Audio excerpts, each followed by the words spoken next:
We all have that phone call that when it comes in, you go, oh, I don't want to answer this, right? Don't be that person. How do you not be that person? Be a human. These are just people like our clients.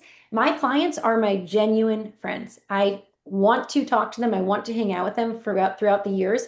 We are friends because we've gotten to know each other on a personal level, and same with my team, right? If you don't have that human connection and that ability to do that, your ceiling is only going to be this high in many ways.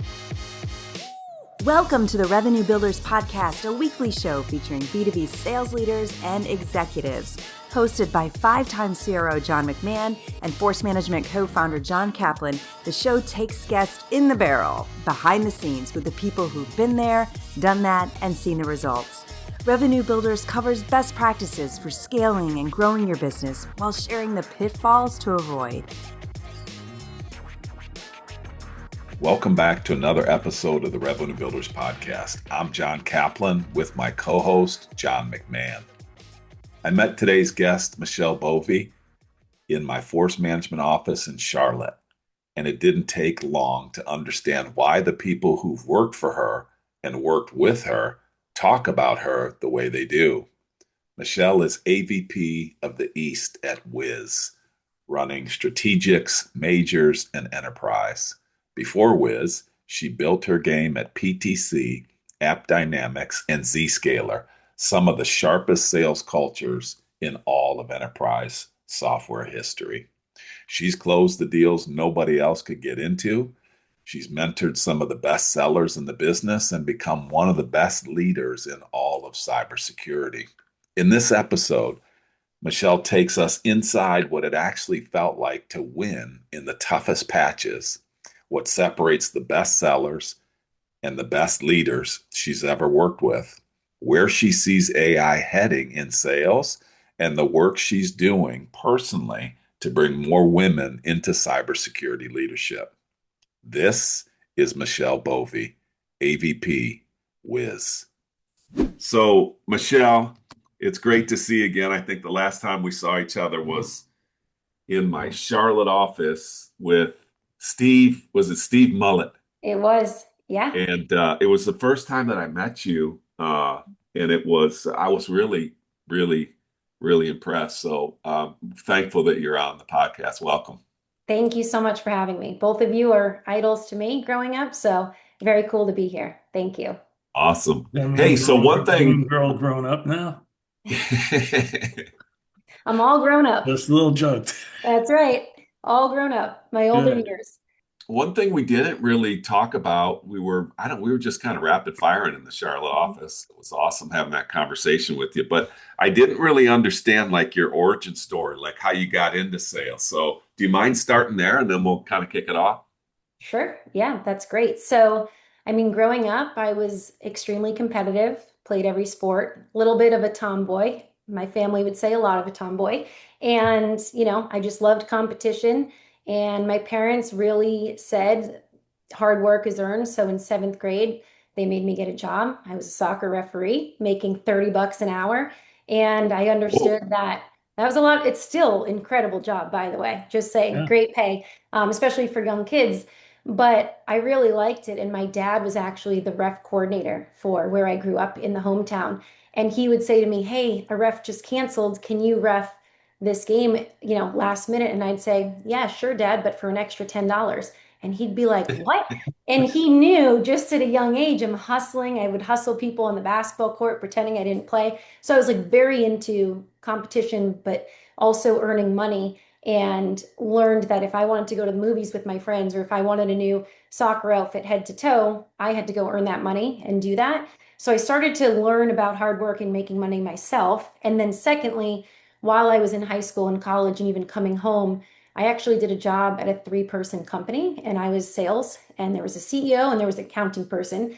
Crazy business. And I just learned rejection really quickly, how to go do sales by myself, door to door. And it was honestly very cool, but also humbling at the same time. And I started to love this, but I realized, wow, each win led to more cash in my pocket. And I love that feeling. And then lastly, I think this is really what did it for me of like, okay, so you know you like sales, you know you're competitive, you know you want to work hard to earn money, but how does that go into software sales? Well, my dad's friend told me that, oh, I'm in tech sales, and what that means for me is I get to go to expensive dinners and I get to travel the world on work. And I came from a place where we didn't really go on vacations growing up, and we had spaghetti and meatballs 5 to 7 days a week at home, never really going out to dinner. So I heard that and I said, wow, that's what I want. That sounds incredible. I haven't traveled anywhere. And when I interviewed at PTC, where you guys both know very well, I was 21 years old. I interviewed there, biomedical sales, pharma sales, and then PTC for software sales. And they said to me, I'll never forget, Dave Coe, that hiring manager, said, yeah, you'll get to come to something called sales kickoff on your first day of work in Las Vegas at the Wynn Hotel on Monday if you come here. And I said, what? I get to go to Vegas? And I went home, told my parents, they're like, they're lying to you. This doesn't sound real. And I signed, and on Monday, I was flying to Vegas, and it was the most fun week. I couldn't believe it. I just came from college, which was amazing and fun, to now this job, and it was competitive. It was, all friends and people of similar competitive feeling. And yeah, I started to go to restaurants. I had my first bite of sushi at 23. I spit it up on the plate because I couldn't take the consistency, but now it's my favorite thing to eat. My teams know if Bovie's coming in town, we got to do sushi. So I've come a long way. I've learned some etiquette. And yeah, it's been incredible. I love sales because it is how hard you want to work, how disciplined you are. That's what you're going to get rewarded. And if I could tell like any young kid out there, I'm like, get into sales. It is the best career. It is incredible what you can do and how you can provide for your family with it. And it's so much fun, and you're never really sitting at your desk all day. You're doing a million different things. So I love it. I love that. I love that Yeah. story. Give me your impression of like, go a little bit deeper on some of these things that you would tell people, especially like sales today. What would you tell people that they have to have, or other leaders, what to look for Hmm. as it relates to sales? So obviously the personality traits that you talked about of being, you know, very energetic, very willing to learn and willing to work. What else did you kind of pick up in some of your early career? Sure. So I always say to be really good at this job, you have to be an organized, obsessed, psycho, passionate person.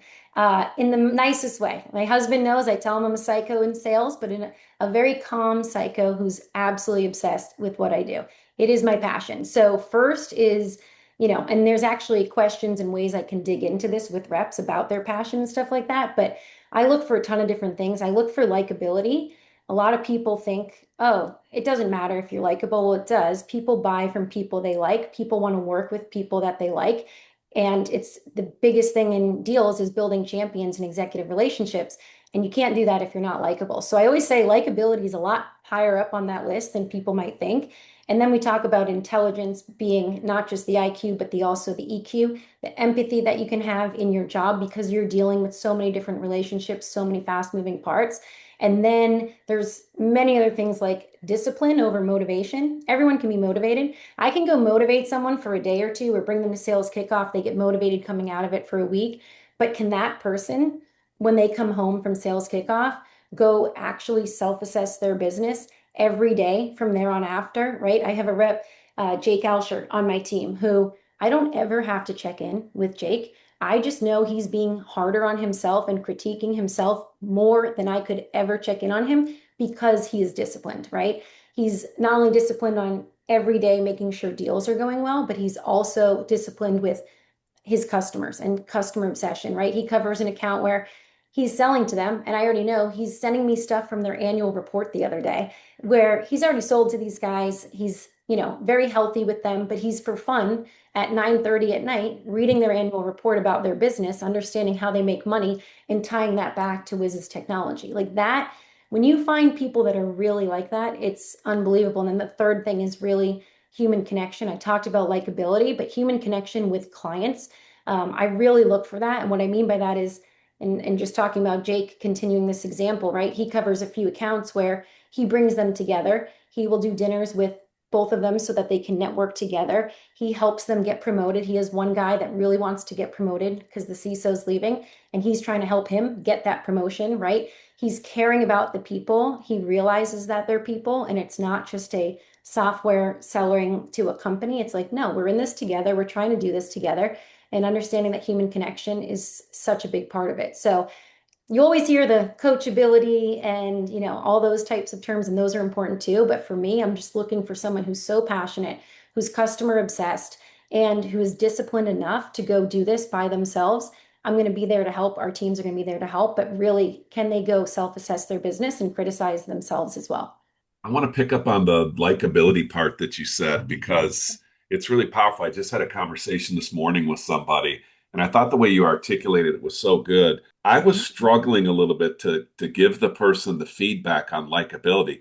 They weren't bad, they weren't a bad person, but how they showed up in front of the customer was it wasn't warm, it wasn't open, it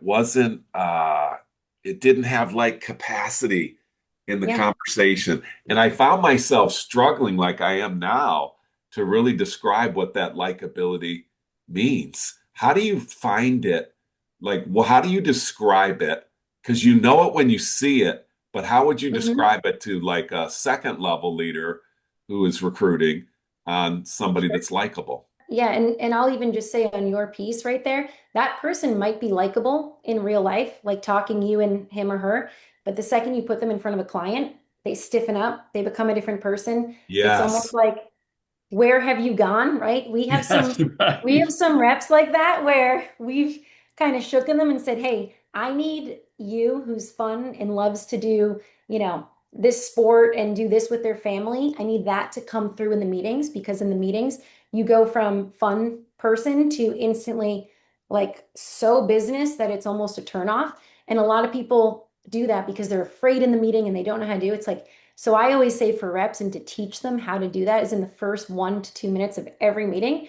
We don't just jump into business. We don't do this for 8 minutes and waste a ton of time. But the first minute, we're humans. We're asking people, of course, how their weekend was, or if you saw something on their LinkedIn that they played soccer in high school or college or whatever, and connecting, or hey, I saw you came from this company. I work with them every day. Do you know John Smith from this company? Oh yeah, I do. Like you connect, you drop the walls. And once you do that, people start to open up a lot more. So there's a way to coach on it with reps too.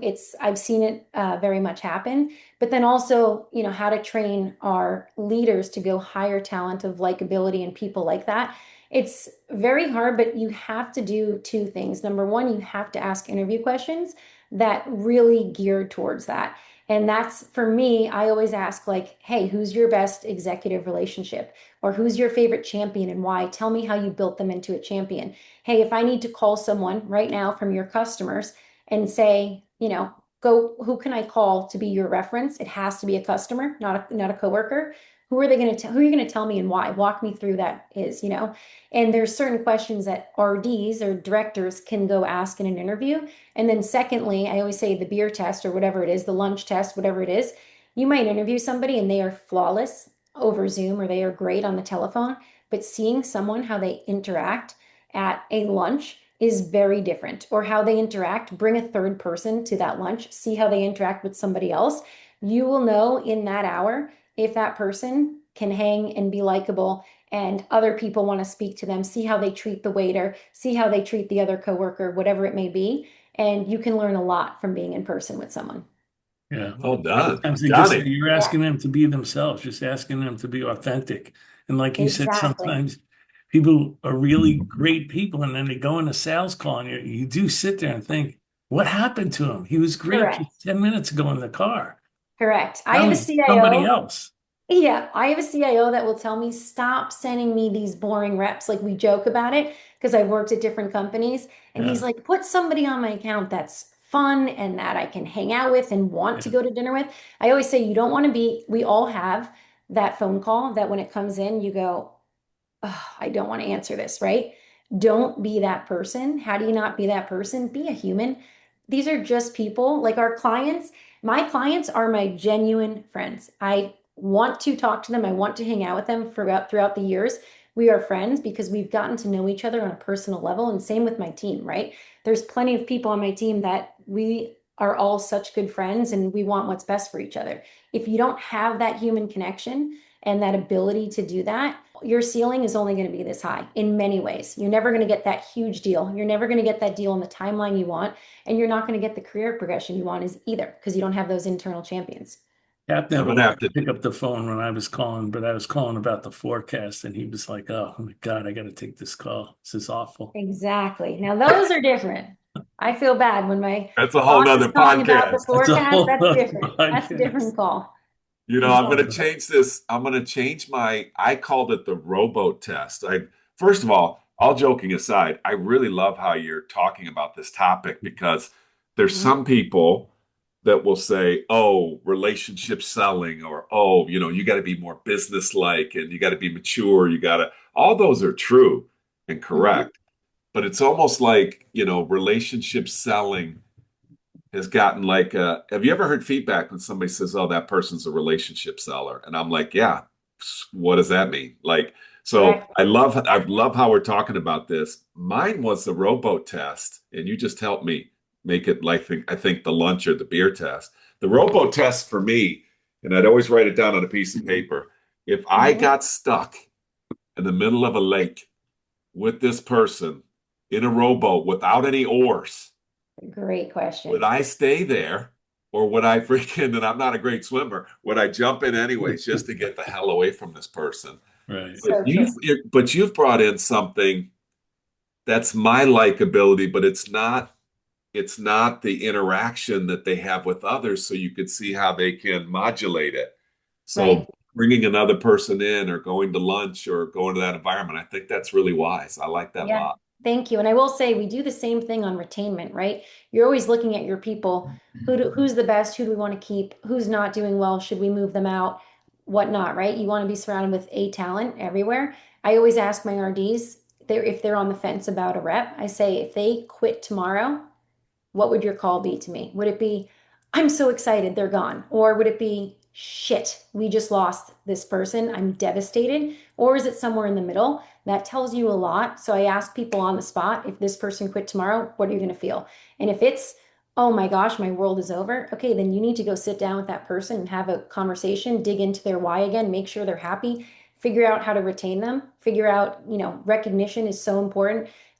We talk about money is everything for reps, but I was talking to one of my VPs, TJ O'Shea, about this. He says recognition is just right after money for a lot of these people, sometimes recognition even more than money. So retaining the best is not just about them making money, but also, and that's a whole different topic, but giving them the recognition that they deserve. What about the feedback that you just gave to that manager?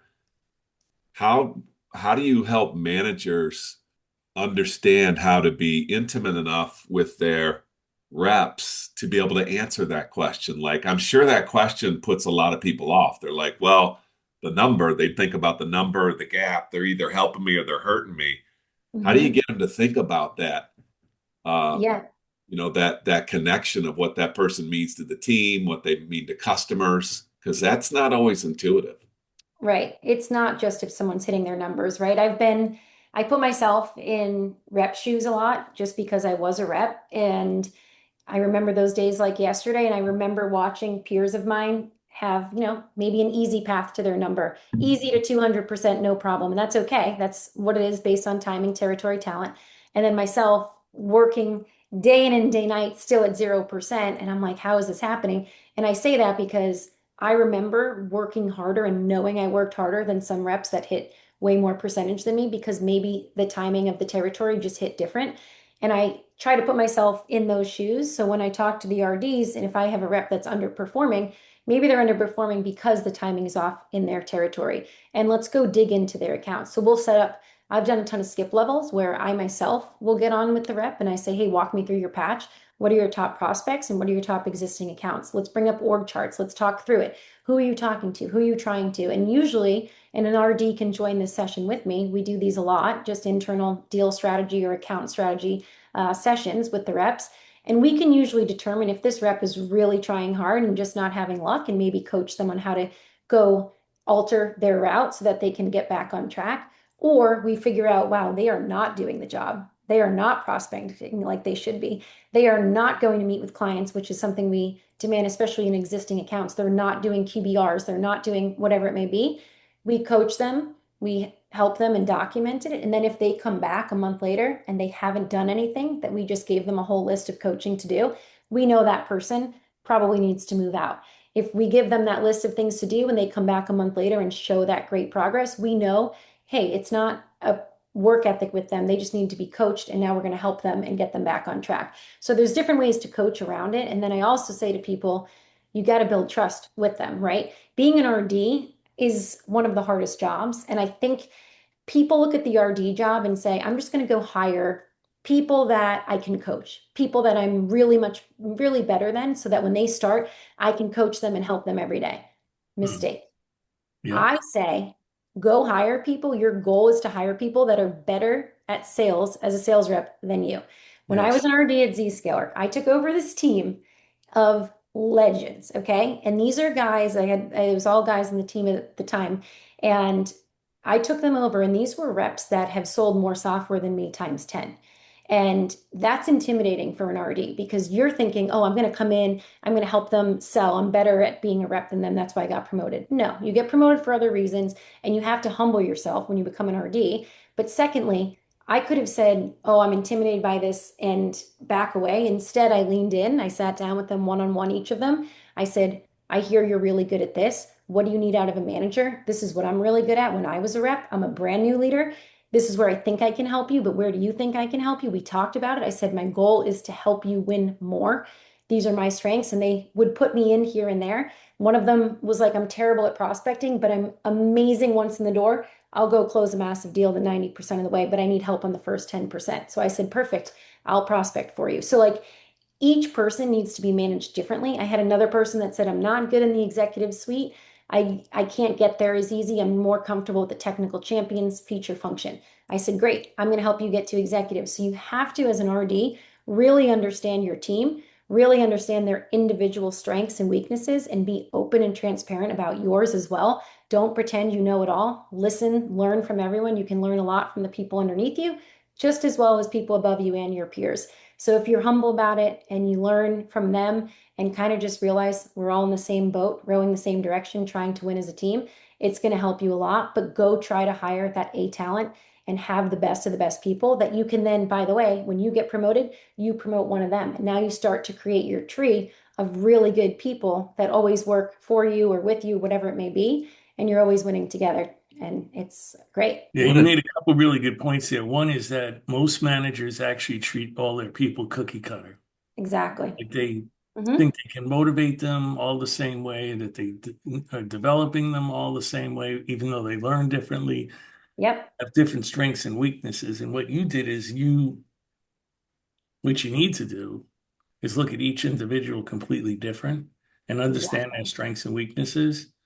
And Hmm. that assessment for people is really difficult at the RD level because sometimes they're a first time manager and they've never done that before. They know what they're good at and they think everybody else is good at the same thing that they're good at, but they don't understand that, everybody's completely different with completely different strengths and weaknesses and needs and securities or insecurities. But what you did Exactly. is you went and opened them up by asking them, "What Mhm. I'm here to help you. Where can I help you? What are you strong at and what are you weak at?" That's an Yep. art right there because not a lot of people really want to open up to a manager and say, "Well, I'm weak at getting the Exactly. economic buyer. I'm weak at prospecting." Right. That's really hard. So you did a great job there. Yeah. I tell And you them did a great first. job in not looking at them as like cookie cutter. Exactly. Thank you. I will always say, I usually go first. I say, this is what I'm not good at. This is what I'm really strong at. Now, and then that usually helps, lower that wall and let people in. And it's the same thing with clients. I tell them all the time, here's what I need. What do you need? But first, let me explain my point of view. If you're just open with people and transparent, like, it is not fake. We talked about authenticity a little bit. Yeah. It is real. Like, if you are real and just realizing we're all people trying to do our jobs the best we can and bring that to these people and like actually get to know them and understand their why, it'll be so much better. But yeah, I even hired when I was at Zscaler a guy that I know if we took IQ tests, he would absolutely blow me out of the water, James Marshall. And I remember watching him in with the CISO of a top Fortune 5, and he blew me away. And I knew in that moment, I'm like, he is smarter than me. And I'm a smart person, but he is for sure smarter than me. And that is someone that I want to keep taking, getting promoted. And now he's doing unbelievable. I think he's number one RD there. And yeah, it's incredible to watch people too grow and get what they deserve in their careers. But I always say to RDs, go hire better people than you. That is your goal, How do not you people you can just That's the coach. old saying, A's hire A's and B's hire C's. It's so true. It's so true. on Hmm. that authenticity piece, how do you let's take a little use case of the early frontline manager that struggles to show authentic self. Like they got promoted, they are a workhorse. They've done their job. They've paid their dues. Kind of like you, we didn't really talk about it, but in the beginning of your career, I know you talk about winning ugly, and you didn't expect the best patch. You didn't have the best patch, and then when you get to that role of the frontline manager, you kind of forget that people are on their own journey and you just have these expectations. How do you coach authenticity for another frontline leader? Yeah, I a few scenarios come to mind with me, and we've had these, and they have actually done a 180 in this sense. So the first thing is you have to be direct. You have to give direct feedback to this leader and saying, "Hey, I know this might sound tough, but I'm going to let you know people around you think that or you're not authentic or that you're in it for yourself or they're having issues with you, Stiff.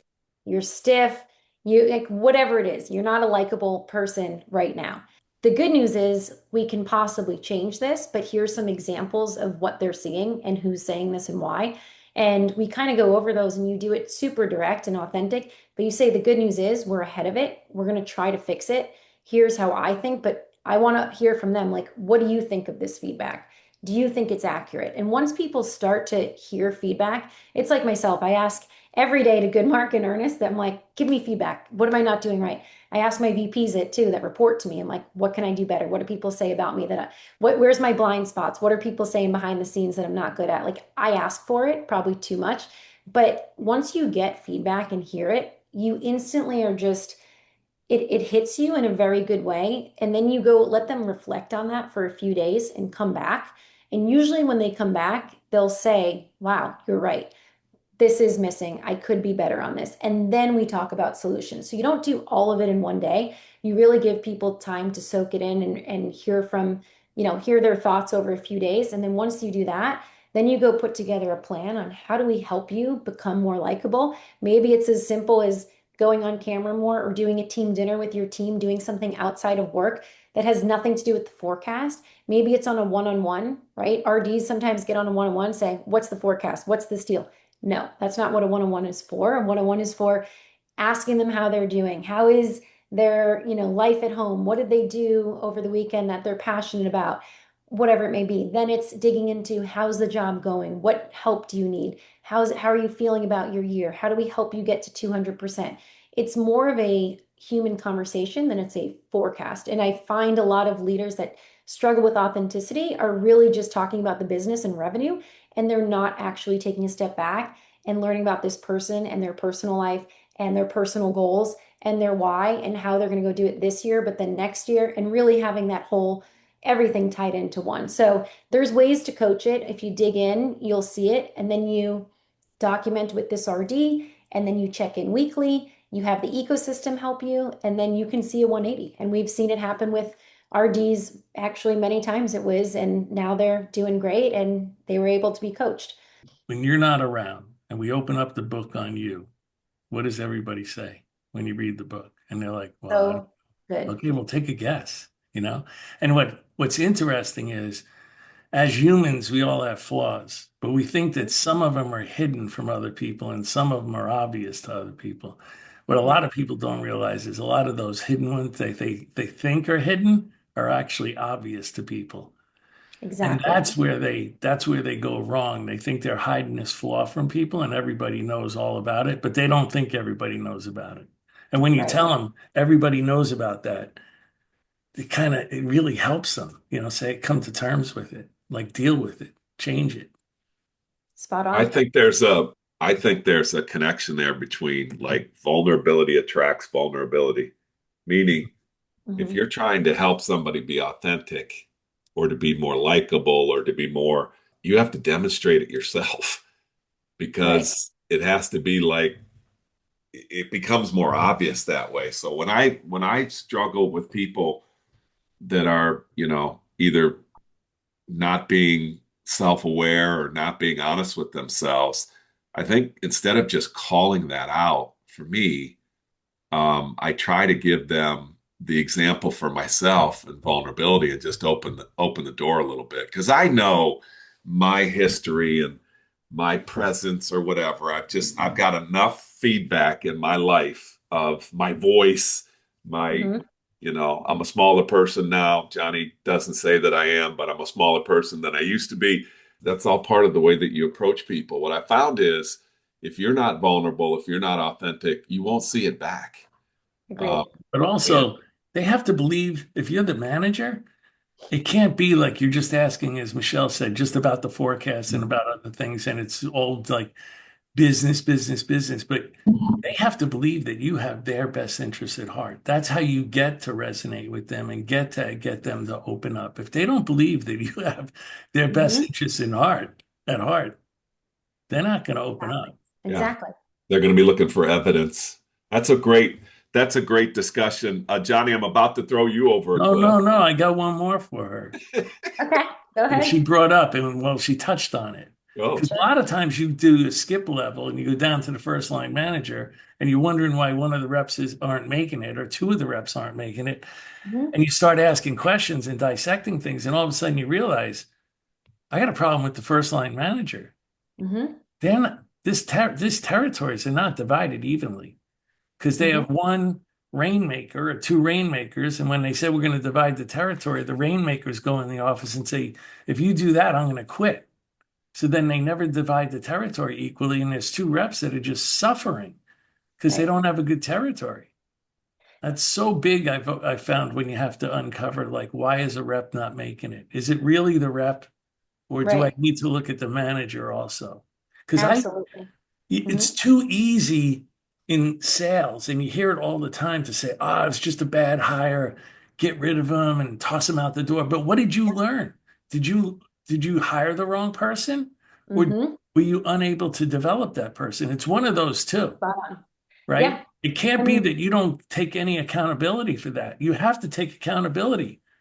yeah. I'll even give you an example. When I took over a team and I was a first line leader, my first day, they said, you got to go fire that rep.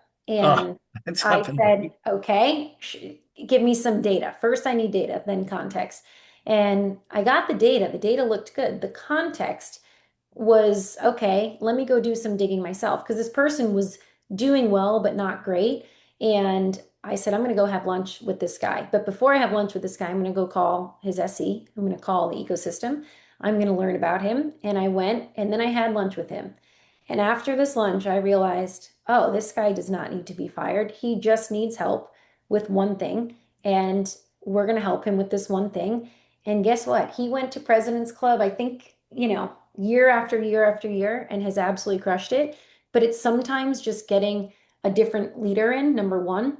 But like you said, John, also looking at the territory and making sure they're set up for success. And then third is, have you actually tried to coach this rep and find their gaps and help them get better? Because we all need it. And if you do those things, you could keep them and then have an A player on your team. And he was an A player for me. A I had plus the same player. thing. I walked into a company and the chairman of the board and the CEO told me I had to fire two reps. Yep. And I said, well, why didn't you fire them? And they Hmm. said, well, you have to fire them, blah, blah, blah. And I said, I'm not firing them. I Yes, did homework. I exactly. got their resumes. I made them take the Yep.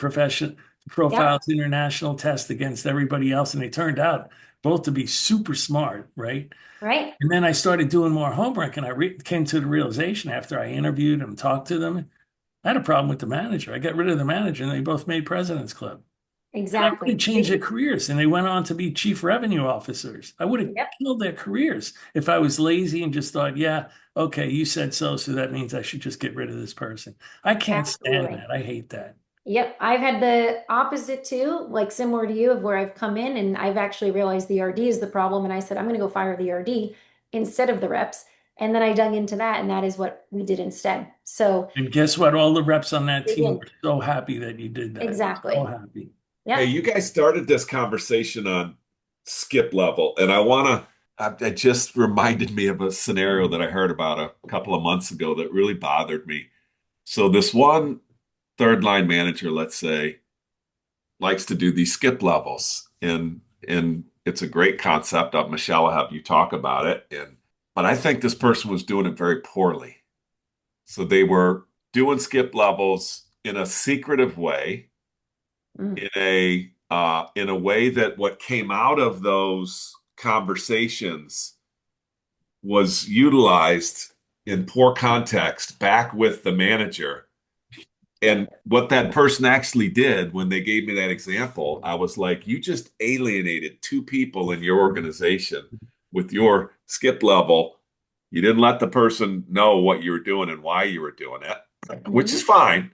But Yep. if you're going to go in and use information and then come back and tell them, hey, I was talking to this person. So I think you guys are getting the drift of what I'm talking about. Give the audience some advice on how to be intimate with your entire organization, but not alienate people with your position.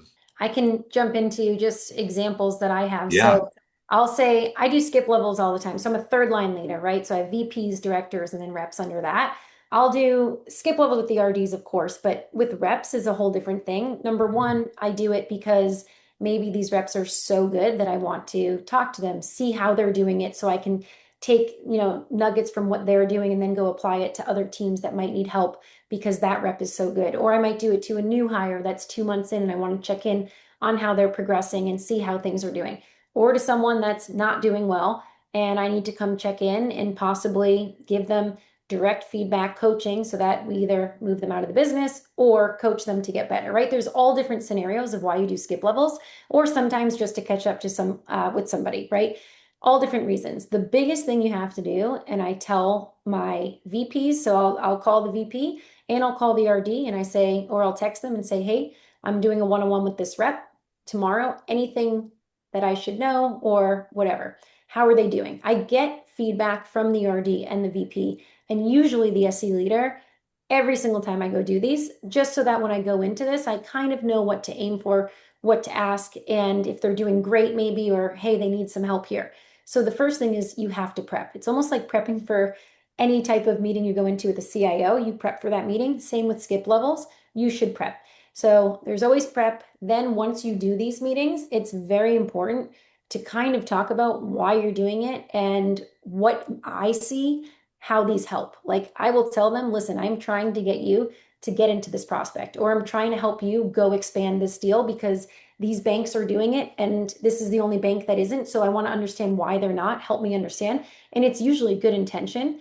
And then once you figure out, like, these are my goals, and then you hear their goals and you talk to them openly, then it's important to document. And once you document, then after that, you say, hey, great session. Let's do another one in 2 months or 2 weeks, whatever the time frame is. But it's so important to then send that back to the RD and the VP to say, hey, I'm circling back. This is what we did. This is how it went. These are the things I need you to coach this rep on, what I'm seeing. And you fill them in. It's just constant communication. It's the same thing as running a deal with a CISO and a CIO. We're always sending FYI emails. Hey, FYI, I just met with your team. This is where we are in the POC. This is where we are in the process with procurement. We expect things to wrap up by the end of next week. The same way you keep executives informed at the C-suite relationship, I'm keeping my leaders informed as well. And it's very important to do these. And I know my boss and boss's boss do skip levels with me. And I know they're probably doing the same thing. And it's great. It works. And the other big thing about like culture and this whole org about skip levels is we kind of have this flat org where we do all want to help each other, right? Mike Ernest will jump on $100,000 deal call. He's our worldwide head of sales. Dave Goodmark is on client calls all day, ranging from 50K to 50 million. It doesn't matter. We are all here to help each other, but you have to just realize that these skip levels are so important, but you have to document so that you can come back to something. And a lot of people just have a call, forget, and never come back to it. You have to come back to it, document, and realize where you left off as well for the next time you talk. I think the communication and everything is so important, like you said, Michelle. Mhm. I just think about it like it's supposed to happen almost not like I'm not skipping levels. Like I'm Right. making sales calls with sales reps. And if a Hmm. manager's going along at the same time, I'm learning a lot as a third or fourth line manager, as a CRO.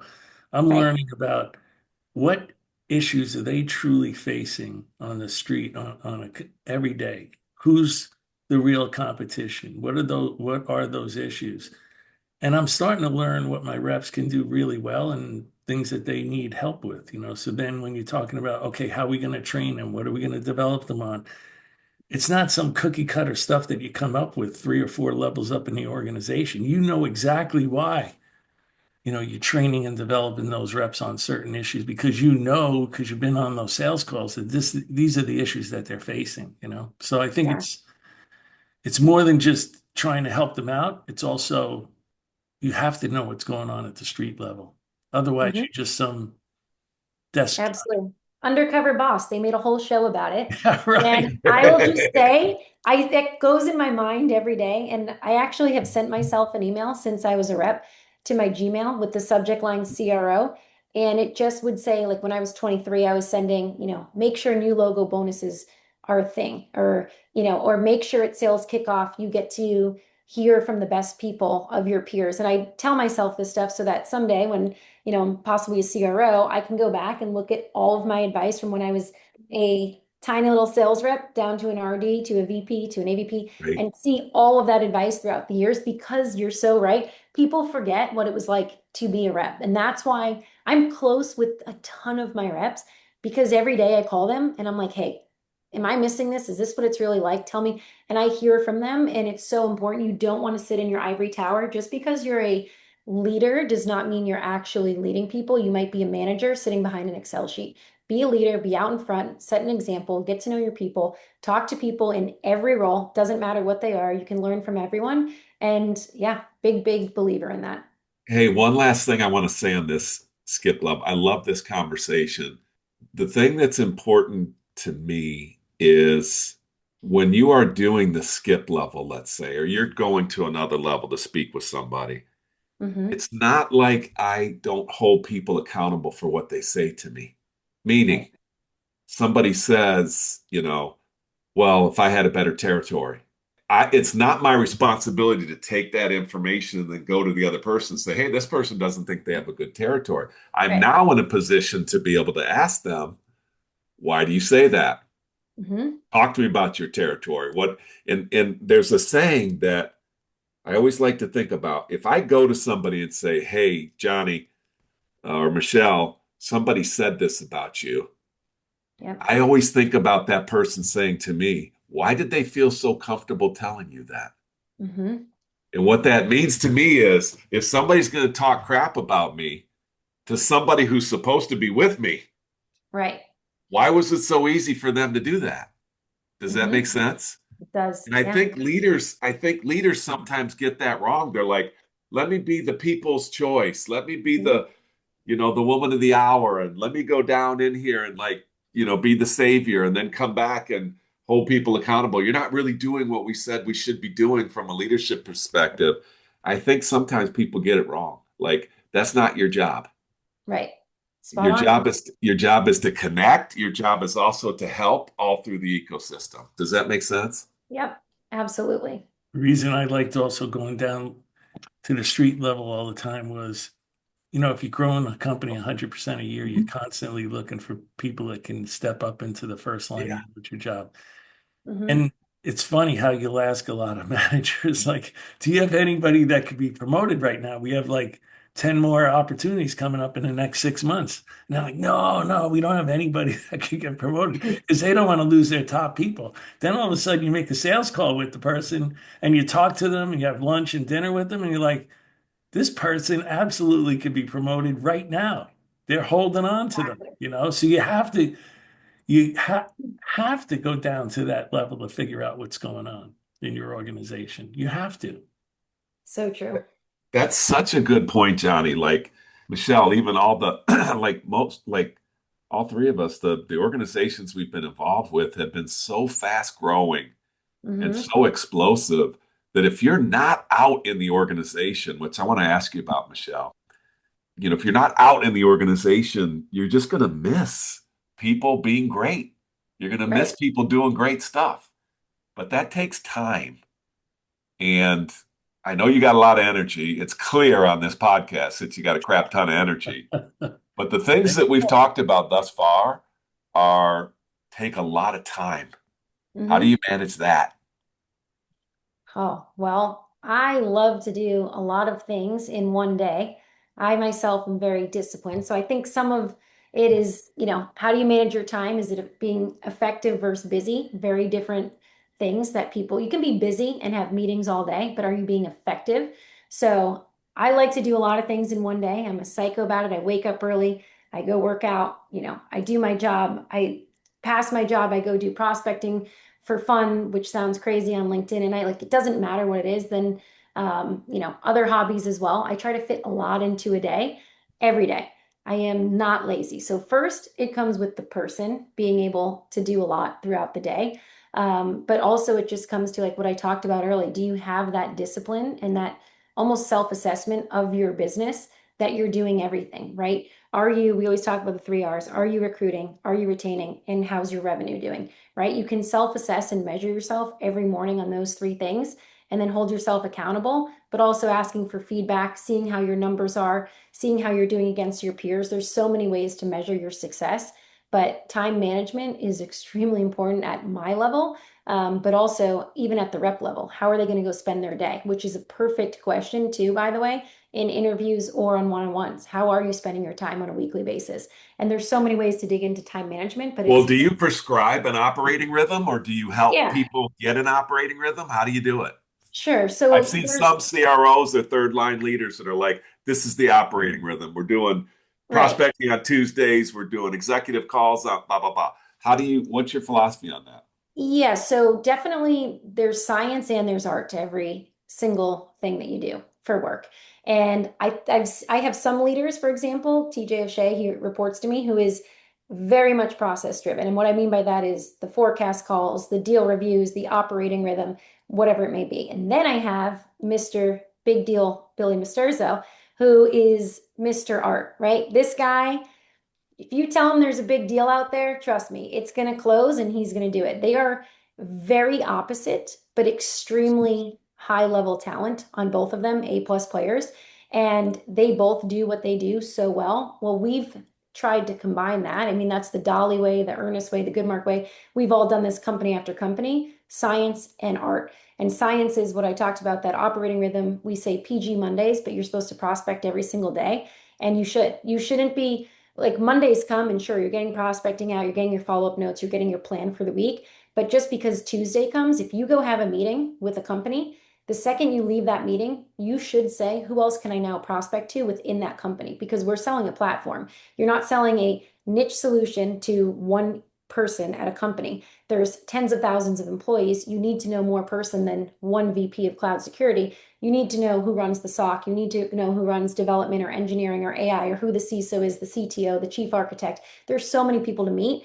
So when you get out of a meeting on a Tuesday that you just had that was really good with a VP of engineering or a VP of cloud security, your next thing coming out of that meeting is not only to send a beautiful follow-up, but it's also to go prospect to more people within that organization.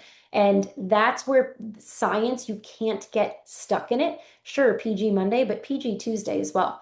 Or when you're sitting at home and you're watching a show that you're not really into at 9 o'clock at night, guess what? My husband and I both have our laptops open. We've got LinkedIn going. We're looking up people. He's like, I need to get to this person. I'm like, oh, I need to get to this. It's pretty sad, but we get a little ADHD watching TV sometimes, so we need to be doing something else.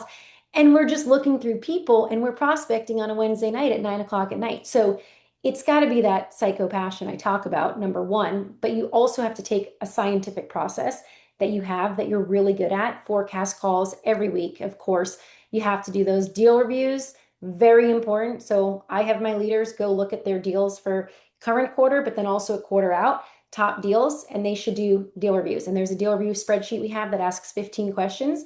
It saves time. So a deal review isn't an hour and a half, but it's actually only 30 minutes. And it's simple questions like, what's the close date of this deal and why that close date? If you have a rep fill that out and they go, I don't know why it's that close date. It's that instant self-assessment of their deal on their own. It's questions like, who's the EB? Have we talked to the EB? When is the last time we met with the EB? Who's your champions? When were you in person with them, right? When was the POV started? When does it end? People are a lot of the time start a POV without an end date. So it's simple 15 questions that they ask and allows you to do deal reviews really quickly. It's a scientific process that works. And we implement stuff like this at the company, right? And you have that scientific process. So I believe in both, but the art is so much of it too. And that is where, if you want a sales team to be world class, you not only do the science, but you also know how to do the art. And the art is all the things we talked about and being able to connect with people or going the extra mile so that when you walk into a room with six executives that you've never met before, you know what companies they all worked at before, what their LinkedIn says, what posts they've made, what articles maybe some of them have written. You know everything about them personally, but then you know everything about them professionally. You know what their, internal org looks like. You know who reports to who. You know what things they're working on. And then third is the actual meetings that are happening between my team and their team. So if you walk into a meeting, you can be able to not only know them personally, professionally, but you actually know what our teams are doing in order to go do a deal. So there's so much to it, but at a high level, I would say that's kind of what I would say. Talk I to talk Amazing. all us day about about what's this. going on in AI. What are you seeing the way in which AI is affecting your sales process or your salespeople or your interface with customers, your research on customers? What are you Sure. seeing so far? Yeah, so I mean, AI is only helping, it's not hurting. It's also creating an advantage, I think, for people that want to be more in person and do more of the art. Because a lot of people say, oh, I can get a lot more done just being on 5 Zooms in a day than going traveling 3 hours to a meeting or taking a flight and going to that in person. So a lot of people think, I'm just going to do the Zoom meetings, I'm going to have AI take my notes and write me an email. That works. That works really maybe well in smaller deals that you're trying to bang out, 10 transactions a month for that rep. But if you're a rep that has strategic accounts or bigger deals that you're trying to work, that is going to get you a little bit of the way, but not at all.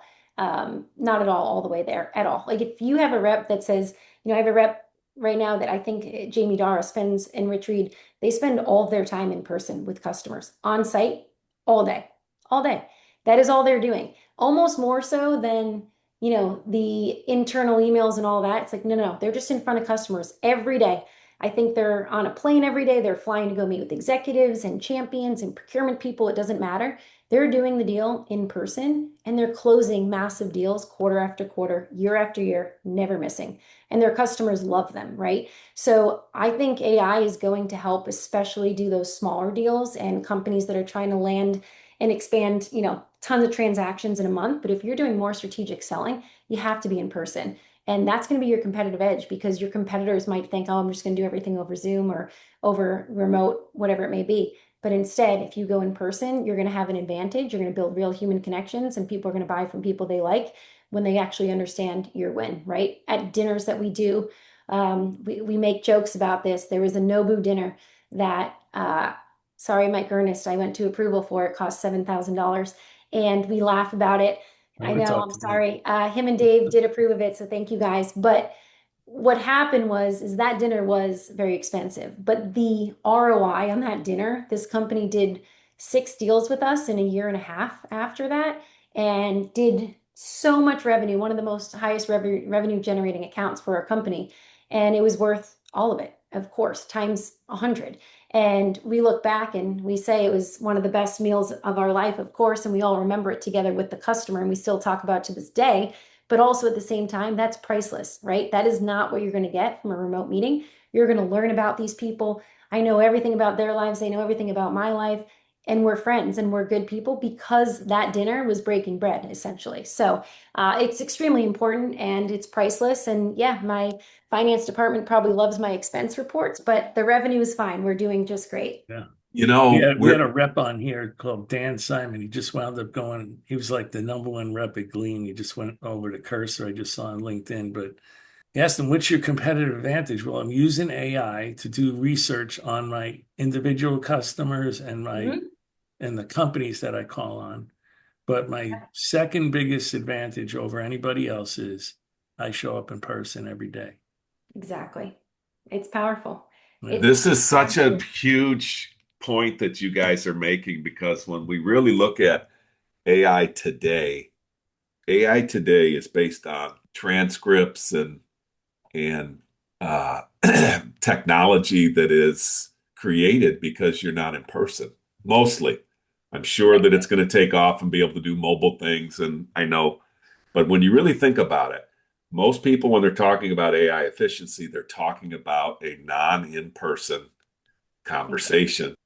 And so I really like what you guys are saying because there is a balance.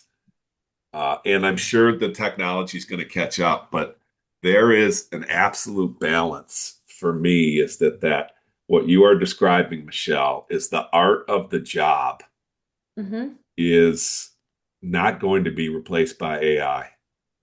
Correct. Um, there'll be suggestions, there will be thought leadership on how to do that art, but I don't see that art going away. Now, I also Yeah. see a lot of companies that don't really understand sales that are saying, why in the hell would I spend $7,000?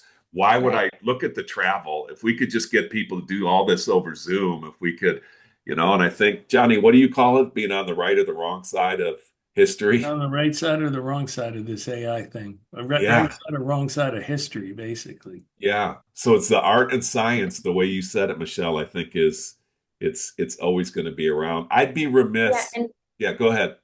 oh, sorry. Just on that point, I'll say two quick things. Number one, AI is wonderful for building decks, helping us articulate feature, function, and value for the company, putting all your notes in, asking to do that, right? But when you're sitting across from somebody at a dinner, a C-suite of this account, and you're trying to dig in to saying, like, why would you even buy something like Wiz? Can you help me understand the pain that you're going through? Walk me through an example, and then you're being audible ready for their answer, and then going, you're knowing when to ask certain questions, you're knowing how to read a room, which is something that we as humans can do, and when to ask questions and when to ask hard questions, because asking hard questions is absolutely something a great rep does, and you have to do it, but a lot of people are afraid to do it.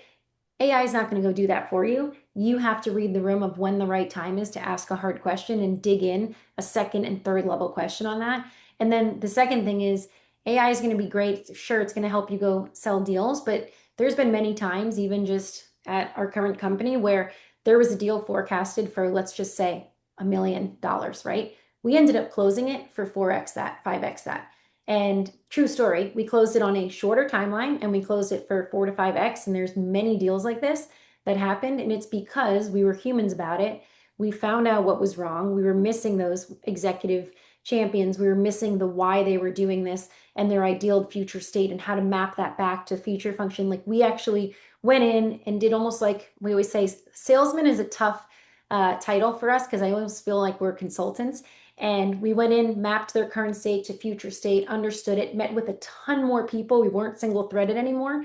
And we went and did a much more massive deal, and we did it on a shorter timeline. So that is important too. And that's also the human element that's going to bring in versus AI. Hey, I'd be remiss if I didn't ask you about this because we've talked about it privately, but I want to set the question up. The hardest part of your job or career. And I know you have an interesting answer. Yes. Okay. The hardest part. So I will say this before I say that. I'm a very stress-free person. Things don't really stress me out. I love my job. I don't find things hard. I find it exciting. If something's new, I'm like, let's go tackle it. There's always a solution, right? So the job itself, easy as could be. Not too easy, Dave. Don't increase my quota to my boss, wink, wink. But what the hard part, and it is a great technology. That's the other thing. Sell a great technology, and your job is a lot better. So pick the Amen. right company with the right technology. I'll just side note on that. I had a customer say to me, your job must be so easy. You get to sell whiz. And I said, yeah, but you don't understand what a quota is. So the client didn't understand that I had a massive quota. But yes, it's a privilege to sell incredible technology. But anyways, that's all the easy stuff. The hardest part of my job is being a female in this space. And what I mean by that, and I've kind of told you that before, is, I'm young. In my mind, I wish I was 22, but I'm 38 years old, female in this role. And two things usually happen. Number one, when you go take over a new company like Wiz, right? I come in, I'm a third line leader. I have people where I'm their first female boss. Number two, I'm their first female boss that's 15, 20 years younger than them. And I'm their first female boss's boss, right? So I have to walk into a room and instantly build credibility, build trust, and say, hey, I'm in this role for a reason, and here's why. But I don't over rotate on that. It takes time. We talked about this earlier on things taking time. This takes time, and you have to let people get to know you and get to see how you work, and that I care about people a lot. I do probably too much. But then I'm also hard on people as well. As Dolly says, I'm black and white, no gray area. But I definitely think for me, the hardest part is walking into a new org and I have to go prove myself to everyone of why I'm in my role. As a female who manages, right now I manage 3 VPs, 10 directors, all male, and have to prove to them why I'm in my role. And then secondly, just being a female on part of that young female, we walk into most rooms, most of my customers, I'd say 95% are male. And being able to walk into a room of a brand new group of people and make it known that I'm actually the leader, not the you know, marketing person or the EA or the sales rep. I've had crazy things said to me in my time that are the funniest stories ever, but people just instantly are like, "Oh, who's that? And they instantly make a judgment." So you have to just prove yourself every room that you walk into, I think. And it's hard, but it's also a challenge and it's fun. And then once you do, you really have the trust from your team and they know that your true intentions and your authentic self, and they know that I'm here to help them. So it's actually great when we're done, but it is probably the hardest part of my job. And you co-hosted, you have like an executive dinner thing that you've done in the Boston area, because I'm sure that a lot of people are perking their ears up here on this conversation. And Mhm. again, I said this to you, and I really feel compelled to say it again. When I first met you, you didn't impress me for being a woman. Right. You impressed me for through the person that you brought to my office, that brought you to my office, who I know really, really well, and how that person was speaking about you, whether you were male or female. You were Yes. an incredible boss. And I told you, I think I reached out to you a couple of weeks ago, and I played golf with those two birds Yep. that still talk about you, and one person doesn't work for you anymore. I really think that your perspective is incredible. Are you doing anything more on those dinners or anything? You started something in the Boston area with 17 other kind of women leaders in technology. Is there anything more to that?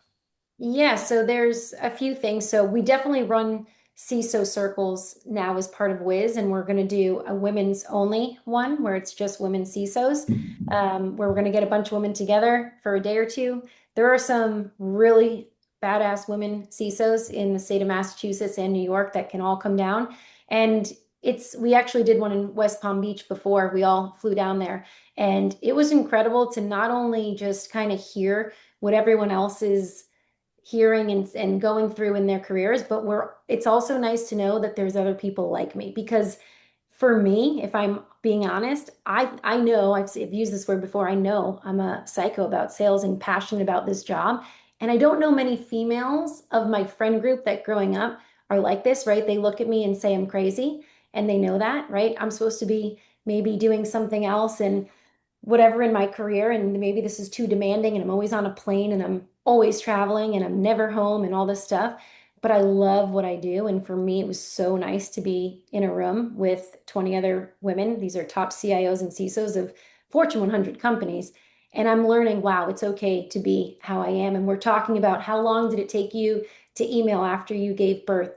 And they're like, oh, we put bets on it. And like, my guys have bets on it for me. Like, how long will it take Michelle? Right. So, it's good to know that other people are like us out there, number one. And number two, it's also great because, there's plenty of guys that have my back that I've worked for and that have worked for me.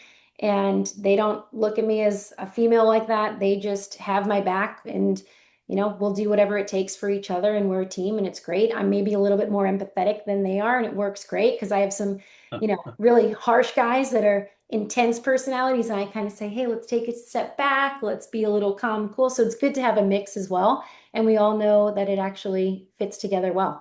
And it's been wonderful. Michelle, you are such an incredible, passionate, talented person. Your reputation preceded you before I met you. Thank you. I'm so glad that you came on today. I can't imagine, Johnny, how many companies are going to listen to this interview. And you better get that. You better get that email section with what to do when I'm a CRO. Zero. I have a Yep, feeling ready it's to coming go. pretty quick. Okay. Well done. Thank you. I I tell appreciate Ernest it. and Dolly to lock you up before all those Exactly. Yeah. offers start coming. You know what I mean? Perfect. I need like more options is Yeah, what I send need. Dolly and Ernest a text on that. All No, I'm right. just kidding. They're We won't wonderful. have to. They're We doing won't that. have to, Michelle. Yeah, I'm sure they're they'll get a doing lot that. of texts. Great job, Michelle. Really, it's good to meet you. Yeah, great to meet you too. Thanks for having me. And I mean, this is great. I just love to honestly be here with the two of you since it's so funny to me. Like I'm a sports person, so there's the Tom Brady's, there's the Andrew Luck, the Peyton Mannings, the people that I admire on the quarterback level, and you guys are that in the software side. So thank you. It's crazy if I told my 22-year-old self that this was going to happen someday. But it's really cool that it is. So thank you very much. And yeah, I appreciated the time. You're You guys are amazing. legends. Keep Thank it you. going. You're Thanks, amazing. Michelle, and thanks, Johnny Cap, and thanks to everyone for listening to another episode of the Revenue Builders Podcast. Thanks for listening to today's episode. If you enjoy the content, please subscribe, rate, and review the show to help us reach more people. This show is brought to you by Force Management, where we help companies improve sales performance, executing the growth strategy at the point of sale. Check out forcemanagement.com for more information.